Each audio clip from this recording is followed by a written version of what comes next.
আসসালামু আলাইকুম। সবাই কেমন আছেন? আশা করি সবাই ভালো আছেন। আজ আপনাদের জন্য নিয়ে এসেছি গল্পের চতুর্থ পর্ব। আশা করি গল্পটি আপনাদের ভালো লাগবে। তাহলে চলুন শুরু করা যাক। অনেক কিছু একটা হবে আন্দাজ করতে পেরে অন্যদিকে ফিরে আছে। এদিকে আমাকে বইয়ের ভেসে দেখে আরও অবাক হয়ে গেছে। শিবু ভয়ে ভয়ে কিছু বলতে যাবে। তার আগেই এমন একটা কাণ্ড ঘটল যার জন্য আমরা কেউই প্রস্তুত ছিলাম না। হঠাৎ অনেক মায়ের পায়ে লুটিয়ে পড়ে বলে, মা মা, আমি কিছু করিনি, আমি কিছু জানি না। অনেকের কাণ্ড দেখে আমরা সবাই যতটা না অবাক হয়েছি তার চেয়ে বেশি ভয়ে কাঁপছি। শিপু মনে মনে খুব ক্ষিপ্ত হলো অনেকের ওপর। মনে মনে বলছে, দাঁড়া, তোকে একা পেয়ে নি, তারপর দেখাচ্ছি মজা। এদিকে অনিকের মা ওর কাণ্ড দেখে বিস্ময়ে অবাক হয়ে ওর দিকে তাকিয়ে আছে। কি হয়েছে কি না হয়েছে কিছুই বুঝতে পারছে না। অনিকের মা নিজেকে স্বাভাবিক করে বলে, পা ছাড় বলছি। অনিক পা ছেড়ে এক পাশে দাঁড়িয়ে আছে। আন্টি আমাদের সবাইকে উদ্দেশ্য করে বলল, সবাই বাহিরে দাঁড়িয়ে না থেকে ভিতরে এসো, তারপর শুনছি কি হয়েছে। আমরা সবাই একে অপরের মুখ দেখে ভিতরে প্রবেশ করলাম। তারপর সবাই একে একে সোফায় বসে পড়লাম। আমাদের মুখের দিকে তাকিয়ে তিনি বুঝতে পারলেন আমরা কেউ কিছু খাইনি।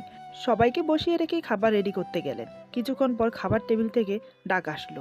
আমরা সবাই খেতে বসলাম, কিন্তু কেউ ঠিকভাবে খেতে পারছি না দুশ্চিন্তায়। কোনো রকম সবাই হালকা পাতলা খেয়ে উঠে পড়ি। এখন সবাই ড্রয়িং রুমে বসে আছি। আন্টি এখনো আসেনি। এই সুযোগে শিপু অনিকে উদ্দেশ্য করে বলে, তুই এমন করলি কেন? অনি বলে, সরি রে, আসলে আমি ভয় পেয়ে গিয়েছিলাম, তাই এমন করে ফেলেছি। তুই রাগ করেছিস বুঝি? শিপু বলে, শুধু রাগ না, আমার ইচ্ছে করছিল তখন তোর মাথা ফাটিয়ে দেই। এখন ফুপি আমাকে বলে দেই নাদিয়ার কথা। নাদিয়ার নাম শুনে অনেক ছুটে এসে শিপুর হাত ধরে বলে, প্লিজ ভাই এমন করিস না। শিপু বলে, আমি তোর মতো গাধা না। এমন সময় আন্টি এসে হাজির। তিনি সোফায় বসে আমাদেরকে উদ্দেশ্য করে বলল, এবার বল শুনি, এত রাতে তোরা চারজন কোত্থেকে আসছিস? আমরা সবাই চুপ। আন্টি আবার বলল, কি হলো, আমি কিছু জিজ্ঞেস করেছি? এত রাতে তোরা কোত্থেকে আসছিস? শিপু বলে, আমার এক বন্ধুর বাংলোতে ছিলাম। আন্টি বলে, সে তো বুঝলাম। তারপর আমাকে উদ্দেশ্য করে বলে, কেয়া, তুমি বিয়ের পোশাকে কেন? আমি শিপুর দিকে তাকিয়ে আছি। শিপু আমাকে দেখে নিয়ে আন্টিকে উদ্দেশ্য করে বলল, আসলে কেয়ার বিয়ে হয়েছে তাই। আন্টি কিঞ্চিত বুড়ো কুচকে আমার দিকে তাকালেন। তারপর শিপুকে বলে, আমার সাথে মজা করছিস? শিপু ছুটে গিয়ে আন্টির পাশে বসে। এরপর হাত ধরে বলে, ফুপিয়াম্মা, আমি কোনো মজা করছি না, সত্যি কেয়ার বিয়ে হয়েছে। আন্টি বলে, বিয়ে হয়েছে মানে? এসব কি বলছিস? কিন্তু কার সাথে? শিপু মনে সাহস নিয়ে বলে, আমি বিয়ে করেছি কেয়াকে। এরপর সব খুলে বলে। আন্টি সব শুনে কিছুক্ষণের জন্য থ মেরে বসে রইলেন। উনি যেন বোবা হয়ে গেছে, কোনো কথা মুখ দিয়ে বের হচ্ছে না। হাঁ হয়ে তাকিয়ে আছে আমার দিকে। আমি লজ্জায় ভয়ে মাথা নিচু করে আছি। নিজেকে খুব ছোট মনে হচ্ছে আমি যেন অপমানিত হচ্ছি।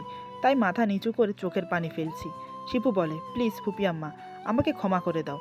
এখন তোমার হাতে সব কিছু, প্লিজ ম্যানেজ করো। আন্টি নিজেকে স্বাভাবিক করে গম্ভীর সুরে বলে, এটা তুই কি করলি? একবারও নিজের ফ্যামিলির কথা ভেবে দেখেছিস? কেয়াকে তোর এতই যখন পছন্দ আমাকে বলতে পারতিস। আমি না হয় তোর মা বাবার সাথে কথা বলে নিতাম। তুই যা করেছিস খুব অন্যায় করেছিস। এক নয়, দুই নয়, তিনটা ফ্যামিলির মান সম্মান সব ধুলো মিশিয়ে দিয়েছিস। আমি তোর থেকে এটা আশা করিনি। শিপু বলে, আমার ভুল হয়ে গেছে। আমি মনে সাহস নিয়ে বললাম, আন্টি ও আমাকে জোর করে নিয়ে বিয়ে করে। আমি রাজি ছিলাম না আন্টি। জানেন আন্টি, ও আমাকে থাপ্পড় মেরেছে। এই বলে আবার কান্না শুরু করে দেই। আন্টি শিপুকে বলে, তোর থেকে এটা আশা করিনি। একে তো মেয়েটাকে তুলে নিয়ে বিয়ে করেছিস, তার উপর মেয়েটাকে থাপ্পড় মেরেছিস। শিপু, তুই এত নিচে নেমে গেছিস আমি ভাবতে পারিনি। শিপু মাথা নিচু করে বলে, সরি ফুপি আম্মা, আমি আর কি করতাম বলো? আমি চাইনি এত তাড়াতাড়ি বিয়ে করতে, কিন্তু ও আমাকে বাধ্য করেছে। আন্টি বলে, তুই এসেছিস বেড়াতে, আর বেড়াতে এসে তুই বিয়ে করে ফেললি। তোর মা বাবা সব দোষ আমাকে দেবে। এখন আমি কি যে করি? তোর মা বাবার কথা ছাড়, কি আর মা বাবা কি এই বিয়ে মেনে নেবে? এমন সময় আঙ্কেল দোতলা থেকে নেমে আসে। হয়তো আমাদের চেঁচামেচিতে ঘুম ভেঙে গেছে। আন্টিকে উদ্দেশ্য করে বলে, রাত 3টা বাজে। এত রাতে লাইট জ্বালিয়ে কিসের মিটিং চলছে শুনি? ঘুমন্ত অবস্থায় ছিল হয়তো, তাই আমাদেরকে দেখতে পায়নি। কোনো রকম চোখ মুছে চশমা পরে আমাকে আর কলিকে দেখতে পায়। দেখে প্রথম একটু অবাক হয়, কারণ এত রাতে আমাদেরকে তিনি হয়তো আশা করেননি। আমাকে উদ্দেশ্য করে বলে, আরে কেয়া মা, সাথে দেখি কলিও আছে, তোরা কখন এলি? আন্টি আঙ্কেলকে উদ্দেশ্য করে বলে, ওরা আসেনি, ওদেরকে নিয়ে আসা হয়েছে। আঙ্কেল বলে, নিয়ে আসা হয়েছে মানে বুঝলাম না, খুলে বলো তো। আন্টি বলে, আমার গুণধর ভাইয়ের ছেলে কেয়াকে বিয়ে করেছে, তাও আবার জোর করে তুলে নিয়ে গিয়ে। এই কথা শুনে আঙ্কেলের চোখের ঘুম নিমেষেই উধাও হয়ে গেল। তিনি দু চোখ বিস্ফারিত করে বললেন, কি? শিপু বিয়ে করেছে কেয়াকে? আমি তো বিশ্বাস করতে পারছি না। তারপর শিপুর পাশে বসে বলে, হ্যাঁ রে বাবা, এই অসাধন সাধন করলি কিভাবে? আমাকে একটু বুঝিয়ে বলতো। আন্টি বলল, তোমার কি মাথা গেছে? আমি কি বলেছি তোমার কানে যায়নি? আঙ্কেল বলে, তোমার কথা বুঝতে পেরেছি তো, এখানে ভাবনার বা চিন্তার কোনো কিছুই নেই। তোমার উচিত সবাইকে মিষ্টি মুখ করানো। এত বড় একটা সুখবর শুনে খুশি হওয়া উচিত। তুমি যাও তো, মিষ্টি নিয়ে আসো, যা হবার পরে দেখা যাবে। শিপু বলে, আঙ্কেল তুমি খুশি হয়েছে আমার বিয়েতে? আঙ্কেল হো হো করে হেসে উঠে বলে, 100% শিওর আমি খুশি হয়েছি। কেন জানিস? শিপু বলে, না। কেন? আঙ্কেল বলে, কারণ তুই কিয়াকে বিয়ে করেছিস। মেয়েটা খুবই মিষ্টি, অনেক ভালো। ও যে আমার দ্বিতীয় মা। আমি বললাম, আঙ্কেল তোমার থেকে আমি এটা আশা করিনি। তুমি কিনা ওর পক্ষ নিয়ে কথা বলছো। ও একটা বাজে ছেলে। আঙ্কেল বলে, এমন করে বলতে নেই মা, বর্তমান ও তোমার স্বামী। আমি বললাম, কিসের স্বামী? আমি ওকে স্বামী হিসেবে মানি না। আঙ্কেল শিপুকে উদ্দেশ্য করে বলে, তুই কিছু মনে করিস না বাবা, মা আমার রেগে আছে, পরে ঠিক হয়ে যাবে। এভাবে রাতে তর্ক বিতর্ক করে সময় কেটে গেল। সকালের দিকে সবাই ঘুমিয়ে পড়ি। আমি আর কলি এক রুমে, শিপু অনিকের সাথে থাকে। সারা রাত না ঘুমিয়ে থাকার কারণে হয়তো শোয়া মাত্রই চোখ দুটো লেগে এলো। ঘুমিয়ে থাকার কারণে আর মনে ছিল না আমার সাথে কি কি হয়েছে কাল রাতে। বিকেলের দিকে যখন ঘুম ভাঙলো, হঠাৎ কাল রাতের কথা মাথায় চাগার দিয়ে ওঠে। কলি তখনও ঘুমাচ্ছে। ঘড়ির দিকে তাকিয়ে দেখি বিকেল 4টা। কলিকে ডেকে বলি, এই কলি ওঠ, বিকেল 4টা বাজে। এই কথা শুনে কলি লাফিয়ে ওঠে, আমাকে উদ্দেশ্য করে বলে, আমাকে আরো আগে ডাকবি না? আমি বললাম, আমার ঘুম সবেমাত্র ভাঙলো, আগে ডাকবো কেমন করে? কলি বলে, দেরি হয়ে গেছে, আমি বরং বাড়ি ফিরি। আমি বললাম, বাড়ি ফিরি মানে? আমাকে রেখে তুই বাড়ি ফিরবি? কলি বলে, তোর বিয়ে হয়ে গেছে, তাই তুই এই বাড়িতে থাকবি। আমাকে যেতে হবে, কারণ মা বাবা কখন আসে বলা যায় না। তাই আর কি, তুই কিছু মনে করিস না দোস্ত, তুই বরং শিপুকে নিয়ে আমাদের বাড়িতে চলে আসিস। আমি বললাম, না, আমি এখানে থাকবো না, তুই দাঁড়া, আমি ফ্রেশ হয়ে তোর সাথে বেরিয়ে যাব। এই বলে মুখ হাত ধুয়ে কলির সাথে বেরিয়ে যাওয়ার জন্য উদ্যত হলাম। ঠিক তখন শিপু কোত্থেকে এসে আমার সামনে দাঁড়ায়। ওকে দেখে আমি থমকে দাঁড়াই। শিপু বলে, কোথায় যাওয়া হচ্ছে? আমি বললাম, কোথায় আবার? কলিদের বাড়িতে। শিপু বলে, কোথাও যাওয়া হবে না, তুমি রুমে যাও, কলিকে না হয় অনেক ছেড়ে দিয়ে আসবে। আমি বললাম, আমি এখানে থাকবো না, বাসায় যেতে চাই। শিপু মুচকি হেসে বলে, বোকা বোকা কথা বলছো কেন? তুমি কি ভুলে গেছো কাল রাতে তোমার আমার বিয়ে হয়েছে? তাই তোমাকে এখানে থাকতে হবে। এমন সময় আন্টি এসে বলে, কি হচ্ছে এখানে, এত চিল্লাচিল্লি কিসের? শিপু বলে, ফুপু আম্মা কেয়া বাড়ি যেতে চায়, তুমি ওকে একটু বোঝাও। আন্টি বলে, তুই যা, আমি দেখছি। শিপু আমাকে দেখে রুমে চলে গেল। আন্টি আমাকে বলে, সোফায় গিয়ে বস, আমি কফি বানিয়ে দিচ্ছি। কলি বলে, আন্টি আমার দেরি হয়ে যাবে, মা বাবা যে কোনো সময় বাসায় চলে আসতে পারে, এসে আমাকে না দেখলে অনেক কৈফিয়ত দিতে হবে, তাই বলছি আমি চলে যাই। আন্টি বলে, যাবি তো, তবে কফি খেয়ে, অনেক না হয় তোকে দিয়ে আসবে। এই বলে রান্নাঘরে চলে গেল। কিছুক্ষণ পর 3 কাপ কফি নিয়ে এসে সোফায় বসে।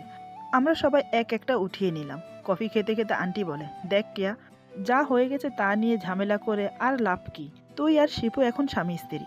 আমি সকালে শিপুর মা বাবাকে খবর দিয়েছি, আগামী সপ্তাহে ওনারা আসছে, তাই আমি চাই তুই এখানে থাক। আমি বললাম, কিন্তু আন্টি। আমার কথা শেষ হতে দিল না।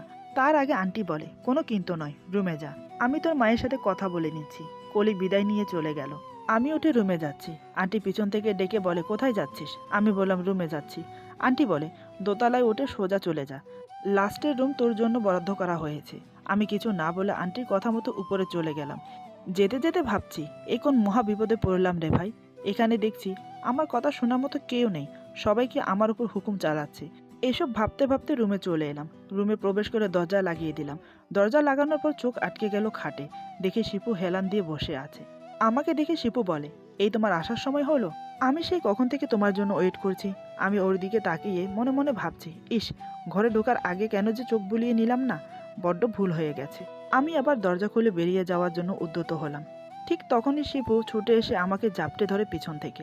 আমি বললাম, ছাড়ো বলছি, ছাড়ো আমাকে। শিপু বলে, নিজেকে ছাড়াতে পারবে? যদি পারো তাহলে ছাড়িয়ে নাও। আমি জানি ও এ কথা কেন বলছে, আমি যে ওর সাথে পারবো না সেটা ও খুব ভালো করেই জানে। তারপরও চেষ্টা করতে করতে হাঁপিয়ে পড়েছি।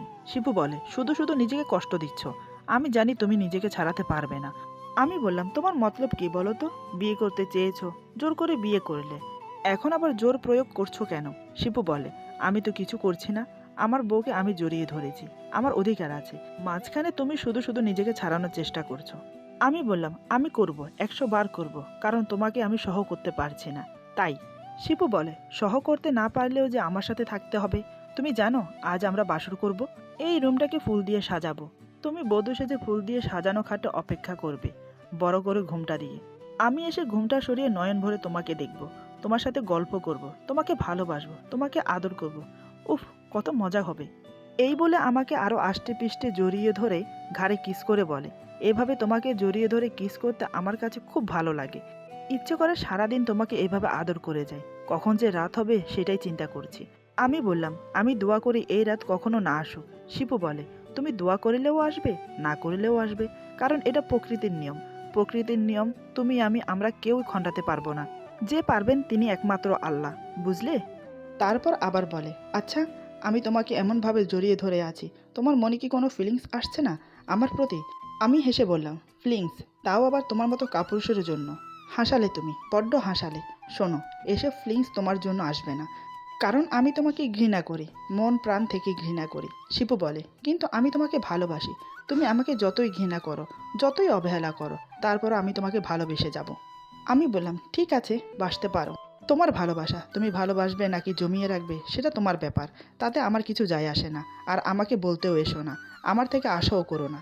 শিপু বলে, আমি কি এমন অপরাধ করে ফেললাম যার জন্য তুমি আমাকে ভালোবাসতে পারছো না? বিয়ে করে অনেক ছেলে বউ ছেড়ে প্রবাসে চলে যায়, 2 বছর 4 বছর, কেউ তো 5-6 বছর 10 বছরও আসে না, শুধু টাকার পিছনে ছোটে। এদিকে স্ত্রী তার স্বামীর জন্য ওয়েট করে। আমি তো মাত্র তোমাকে ছেড়ে 1 বছর ছিলাম, তাতেই এত পরিবর্তন? কোথায় আমি ভেবেছি আমাকে দেখা মাত্রই তুমি বুকে ঝাঁপিয়ে পড়ে ভালোবাসা প্রকাশ করবে, সব ভুলে গিয়ে আমাকে কাছে পাওয়ার আনন্দে খুশি হবে। এখন দেখছি তার উল্টো, ভালোবাসার জায়গায় ঘৃণা জমিয়ে রেখেছো আমার জন্য। আমি বললাম, তাদের সাথে তোমার তুলনা করো না, তারা তোমার মতো কাপুরুষ না। প্রবাসীরা বউ ছেড়ে গেলেও প্রতিদিন তাদের খোঁজ খবর নেয়, প্রতিনিয়ত তাদের ভালোবাসা ইজাহার করে, বউকে খুশি রাখতে প্রতিটা আবদার খুশি মনে পূরণ করে, বউকে সুখী রাখতে মেহনত করে পয়সা উপার্জন করে। তাদেরকে বীর বলা চলে নাকি তোমার মতো কাপুরুষ? একটা মেয়ের সাথে 1 মাস প্রেম করে তার বিশ্বাস ভরসা এমনকি তার স্বপ্ন আকাঙ্ক্ষা সব গলা টিপে হত্যা করে চোরের মতো মাঝরাতে বিদেশে পালিয়ে যাওয়া, এটা কোন ধরনের পুরুষত্বা? যাওয়ার আগে একবারও কি ভেবেছো আমার কি হবে? আমি তোমাকে ছাড়া থাকবো কি করে? আদতে আমি পারবো কিনা তোমাকে ছাড়া থাকতে ভেবে দেখেছিলে? চোরের মতো পালিয়ে গিয়ে দুবাই এয়ারপোর্ট থেকে আমাকে মেসেজ করো, সব কিছু থেকে আমাকে ব্লক করে দিয়েছো। একবার ভেবে দেখেছো তোমার সাথে কথা না বলে আমি থাকতে পারবো কি না? এই 1 মাসের মধ্যে আমার নেশা ধরে গিয়েছিল তোমার প্রতি। মানুষ যেমন সিগারেটের নেশা চড়লে আর ছাড়তে পারে না, আমারও ঠিক তোমার নেশা চড়ে গিয়েছিল। আমি অনেক কষ্টে নিজেকে সামলেছি, সামলেছি বলতে এখনো পুরোপুরি পারিনি। তার আগেই তুমি চলে আসো, এসে আবার শুরু করলে ড্রামা। আবার এসেছো আমার মনটাকে টুকরো টুকরো করে দিতে, তাই দ্বিতীয়বার তোমাকে বিশ্বাস করা বোকামি। শিপু বলে, আমি অনেক বড় অপরাধ করে ফেলেছি, ক্ষমা চাইছি। আমি জানতাম না তুমি এতটা ভেঙে পড়বে। আমি ভেবেছি 1 মাসের ভালোবাসা খুব সহজে ভুলে যাবে। আমি বললাম, আমার কথা ছাড়ো, তুমিও তো পারোনি আমাকে ভুলে থাকতে। তুমি কতটা সত্যি বলছো আমি জানি না, যদি সত্যি হয়ে থাকে তাহলে বলবো তোমার ভুলে যাওয়া উচিত ছিল, কারণ তুমি পুরুষ। যে কোনো কষ্টের স্মৃতি তারা মনে রাখে না। আমরা মেয়ে মানুষ, কষ্টটা ভোলার চেয়ে পুষে রাখাটাই বেটার মনে করি, তাই আঘাত পেয়ে এত সহজে ভুলতে পারি না। মনে হয় না পারবো। শিপু বলে, এখন তো আমাদের বিয়ে হয়ে গেছে, এখনো কি রাগ অভিমান ঘৃণা পুষে রাখবে? এবার কি সব কিছু ভুলে নতুন করে শুরু করা যায় না? আমি বললাম, না, যায় না। তোমার দেওয়া ছলনার আঘাত আমাকে খুব কষ্ট দিয়েছে, আমি পারবো না। তুমি একটা কাজ করো, আমাকে ডিভোর্স দিয়ে নতুন করে শুরু করো। আমার মুখ থেকে হয়তো শিপু ডিভোর্সের কথা আশা করেনি, সবে মাত্র কাল বিয়ে হয়েছে, আজ কি না ডিভোর্সের কথা বলছি। হয়তো এটা সে মেনে নিতে পারেনি, আমাকে নিজের বাঁধন থেকে মুক্তি করে চোখ লাল করে তাকিয়ে থাকে। বুঝতে পারলাম আমার কথায় ও খুব রেগে গেছে। আমি ওর রাগে তোয়াক্কা না করে বললাম, ডিভোর্সের কথা শুনে রাগ হচ্ছে বুঝি? এটা হবে, কারণ তোমার আমার মিল এই জন্মে হবে না, দুজনের মত এক না, তাই একসাথে বসবাস করার প্রশ্নই আসে না। তাই ডিভোর্সটাই বেটার। তুমি চিন্তা করো না, দ্বিতীয়বার বিয়ে করার জন্য আমি না হয় মেয়ে খুঁজে দেব। আর কাবিনের টাকা মাফ করে দিলাম, খুশি তো? এবার হয়তো সীমা লঙ্ঘন করে ফেলেছি। শিপুর আগে গজগজ করতে বলে, ডিভোর্স নেওয়ার অনেক শখ তোমার, তাই না? দাঁড়াও, দিচ্ছি তোমাকে। এই বলতে বলতে কোমর থেকে প্যান্টের বেল্ট খুলে আবার বলে, এই নাও ডিভোর্স। কথা শেষ হতে দেরি, বেল্টের বাড়ি আমার গায়ে পড়তে দেরি হয়নি। প্রথম বাড়িতে আমি মেঝেতে লুটিয়ে পড়ি। আমার কান্নার শব্দ হয়তো আন্টি শুনতে পায়, তিনি ছুটে দেখতে আসে, এসে দেখে দরজা বন্ধ, আর ভেতর থেকে কান্নাজড়িত গলায় চিৎকার শোনা যাচ্ছে। আন্টি কয়েকবার দরজা ধাকিয়ে ডাকলেন শিপুর নাম ধরে। এদিকে শিপু আমাকে মারছে আর বলছে, আর লাগবে ডিভোর্স? আমি আর মার সহ করতে পারছি না। ইচ্ছা না থাকা সত্ত্বেও এক প্রকার বাধ্য হলাম বলতে, আমি আর ডিভোর্সের কথা কখনো বলবো না, আমার খুব লাগছে, প্লিজ আর মেরো না। এই কথা শুনে শিপু বেল্ট ফেলে দিয়ে দরজা খুলে দিল। দরজা খুলতে আন্টি প্রশ্ন করলো, কি হচ্ছে? কে এত জোরে কাঁদছে কেন? শিপু রাগিত দৃষ্টিতে আন্টির দিকে তাকিয়ে পাশ কাটিয়ে চলে গেল। আন্টি বুঝতে পারলো শিপু খুব রেগে আছে, কিন্তু কেন, কি হয়েছে? এইসব ভাবতে ভাবতে রুমে প্রবেশ করে, দেখে আমি মেঝেতে লুটিয়ে পড়ে কান্না করছি। আমার হাতে আর পিঠে মারের আঘাত স্পষ্টভাবে ফুটে উঠেছে। আমার পাশে প্যান্টের বেল্ট পরে আছে। আন্টির বুঝতে বাকি রইল না এতক্ষণ ধরে কি হয়েছে। তিনি ছুটে এসে আমাকে ধরলেন। শাড়ি পরা অবস্থায় ছিলাম, ব্লাউজের গলা খুব বড় ছিল পেছন থেকে, যার কারণে পিঠ পুরা খোলা। বেল্টের বাড়িগুলো পিঠে স্পষ্টভাবে ফুটে উঠেছে। সবগুলো বাড়ি লাল লাল হয়ে ফুটে গেছে। আমাকে উঠিয়ে খাটে বসিয়ে বলে, এই ছেলেটা কি পাগল হয়ে গেল? কেউ এভাবে কাউকে মারে? কাল বিয়ে করেছে, আজ বউ মারছে, এটা কোনো কথা? দেখো মেয়েটাকে মেরে কি করেছে। তুই বস, আমি মলম লাগিয়ে দিচ্ছি মা। কান্না জড়িত গলায় বললাম, আমার কিছু লাগবে না, প্লিজ আন্টি, আমাকে একটু একা থাকতে দিন, আপনি এখন আসেন। আন্টি বলে, কিন্তু এই অবস্থায়? আমি বললাম, কিছু হবে না, আপনি যান। আন্টি বলে, ঠিক আছে, আমি বরং ডাক্তারকে খবর দেই। আমি বললাম, কাউকে খবর দিতে হবে না, আমি ঠিক আছি। আমার বেড়াতে আন্টি বাধ্য হলো চলে যেতে। আমার রুম থেকে বেরিয়ে ড্রয়িং রুমে এসে দেখে শিপু বসে আছে, দুই হাত দিয়ে চোখ মুখ কভার করে সোফায় হেলান দিয়ে আছে। আন্টি ওর পাশে গিয়ে বসে ওর কাঁধে হাত রেখে বলে, কি করছিস তুই? তুই তো এমন না। শিপু মুখ থেকে হাত সরিয়ে করুণ দৃষ্টিতে ফেলফেল করে তাকিয়ে আছে আন্টির দিকে। আন্টি তো শিপুকে দেখে অবাক। এ কি, শিপু কান্না করছে। শিপু নিজেকে ধরে রাখতে পারছে না। আন্টিকে শক্ত করে জড়িয়ে ধরে ফুপি আম্মা বলে চিৎকার দিয়ে কেঁদে ওঠে। আন্টি ওর পিঠে হাত বুলিয়ে বলে, এখন কান্না করছিস কেন? ওকে মারার আগে মনে ছিল না? রাগের মাথায় ওকে মেরে এখন নিজে কষ্ট পাচ্ছিস। মেয়েটা একটু অবুঝ, মুখ ফসকে হয়তো কিছু বলে ফেলেছে, ওর বোঝানো উচিত ছিল। এইভাবে মারা একদম ঠিক হয়নি।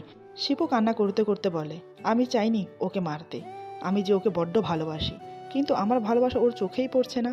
ও বলে কি না আমাকে ডিভোর্স দিয়ে দেবে। তুমি বলো, আমি কি করে সহ করব? সারা জীবন ওর গোলামি করতে রাজি, কিন্তু ওকে ছাড়া একটি মুহূর্তে থাকতে পারবো না। আন্টি বলে, কেয়া কেন তোকে এত অপছন্দ করে? তার নিশ্চয় কোনো বিশেষ কারণ আছে। শিপু কিছুক্ষণ পর নিজেকে স্বাভাবিক করে বলে, হ্যাঁ আছে। তোমাকে সম্পূর্ণ কথা খুলে বলছি, মনোযোগ দিয়ে শোনো।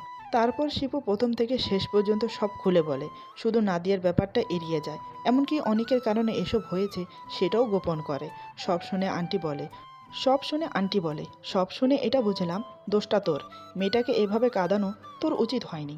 এর জন্য ও রেগে আছে, এটাই স্বাভাবিক। তোকে ঘৃণা করছে, এটাও স্বাভাবিক।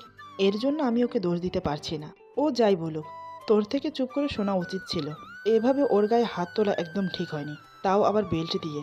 সহজে এই ঘা শুকোবে না। শিপু বলে, আমাকে ক্ষমা করে দাও, আমার মাথা ঠিক ছিল না। কি থেকে কি করে ফেললাম বুঝতেই পারিনি। আমি এখন কোন মুখে ওর সামনে গিয়ে দাঁড়াবো? সব কিছু সমাধানের জায়গায় শুধু বিগড়ে দিচ্ছি। আন্টি ওর মাথায় হাত রেখে বলে, সর্বপ্রথম তোর মাথা ঠান্ডা রাখতে হবে। এভাবে কথায় কথায় রেগে গেলে কিছু সমাধান করতে পারবি না। ওকে হ্যান্ডেল করতে হলে সবসময় ওর পাশে থাকতে হবে। ও যা বলে তাতে হ্যাঁ পুরাতে হবে। আজ যা করেছিস, ভুলেও আর কোনোদিন এমনটা করবি না। ভালোবাসার মানুষকে না সবসময় ভালোবাসা যায়, তাকে আঘাত দিয়ে কখনো সুখী হওয়া যায় না। তুই এখন যা, গিয়ে ক্ষমা চেয়ে নে। একটু বস, আমি ক্রিম নিয়ে আসছি, ক্রিমটা ওর ক্ষত স্থানে লাগিয়ে দিস। এরপর আন্টি থেকে ক্রিম আর মেডিসিন নিয়ে রুমে চলে আসে। দরজা খোলাই ছিল। আমি খাটে শুয়ে কান্না করছি। শিপু রুমে প্রবেশ করে দরজা লাগিয়ে দিল। আমি না দেখেই বুঝতে পারলাম শিপু এসেছে। শিপু দরজা বন্ধ করে আমার পাশে বসে। আমি নিজেকে একটু সরিয়ে নিলাম। শিপু চেষ্টা করলো আমার আঁচল সরিয়ে পিঠে ক্রিম লাগানোর জন্য, কিন্তু সাহস পাচ্ছে না। কিছুক্ষণ চুপ করে বসে অপরাধীর মতন মুখ করে বলে, আমার ভুল হয়ে গেছে, আমাকে ক্ষমা করে দাও। আমার চোখ দিয়ে জল গড়িয়ে পড়ছে, কিন্তু মুখ ফুটে কিছু বললাম না। শিপু বলে, একটু উঠে বসলে ক্রিমটা লাগিয়ে দিতাম। আমি তারপরও কোনো কথা বলছি না। শিপু বলে, অসুবিধা হলে শুয়ে থাকো, আমি এভাবেই লাগিয়ে দিচ্ছি। এই বলে শিপু আমার শাড়ির আঁচল সরাতে যাবে। আমি তৎক্ষণাৎ বললাম, খবরদার, আমাকে ছোঁয়ার চেষ্টা করবে না। কান্না করতে করতে আমার চোখ মুখ ফুলে গিয়েছিল। সেটা দেখে শিপুর খুব খারাপ লাগলো। নিজেকে অপরাধী মনে হতেই হাত জোর করে বলে, ক্ষমা করে দাও, আমার মাথা ঠিক ছিল না, কিভাবে কি হয়ে গেল বুঝতেই পারিনি। আমি তোমাকে মারতে চাইনি, বিশ্বাস করো, আমি তোমাকে খুব ভালোবাসি। তোমাকে ছাড়া থাকার কোনো প্রশ্নই আসে না। আমি পারবো না তোমাকে ছেড়ে থাকতে। তাহলে বলো, আমি কি করে তোমাকে ডিভোর্স দেব? আমি তোমাকে ছাড়া পাগল হয়ে যাব। আমাকে ক্ষমা করে আপন করে নাও। এই বলে কান্নায় ভেঙে পড়ে। ওকে কাঁদতে দেখে আমার একটুও মায়া হলো না, বরং পুরো শরীর ঘৃণায় জ্বলে যাচ্ছে। আমি মুখ অন্যদিকে ফিরিয়ে নিলাম। না, ক্ষমা করার কোনো প্রশ্নই আসে না। এত কিছুর পরেও সব কিছু ভুলে গিয়ে ওকে স্বামী হিসেবে মেনে নেব, এ কোনোদিনও হবার না। শিপু ভেবেছে ওর চোখের পানি দেখলে আমার মন গলে যাবে, আমি সব ভুলে গিয়ে আপন করে নেব। যখন দেখলো আমি অন্যদিকে মুখ ফিরে আছি, ওর মনে হলো আমি ওকে অপমান করেছি। যারা সামান্য কিছুতে রেগে যায় তারা কিন্তু সহজে নিজের রাগ কন্ট্রোল করতে পারে না। শিপু তাদের মধ্যে একজন। কিন্তু এবারের রাগ আমার উপরে নয়, নিজের উপর প্রয়োগ করলো। আমাকে কিছু বুঝতে না দিয়ে হঠাৎ এমন কাণ্ড করিয়ে বসে, আমার ভাবনার বাইরে ছিল ব্যাপারটা। সত্যি বলতে আমি খেয়ালই করিনি। আমি তো অন্যদিকে ফিরেছিলাম। ওই অবস্থায় এমন কাণ্ড করবে কে জানে। এরপর যা হলো। আজকের গল্প এখানেই সমাপ্ত। গল্পের বাকি অংশ পেয়ে যাবেন আগামী পর্বে। আশা করি গল্পটি আপনাদের ভালো লাগবে। যদি ভালো লাগে তাহলে লাইক, কমেন্ট এবং সাবস্ক্রাইব করে আমাদের পাশে থাকুন। সবাই ভালো থাকুন। আল্লাহ হাফেজ।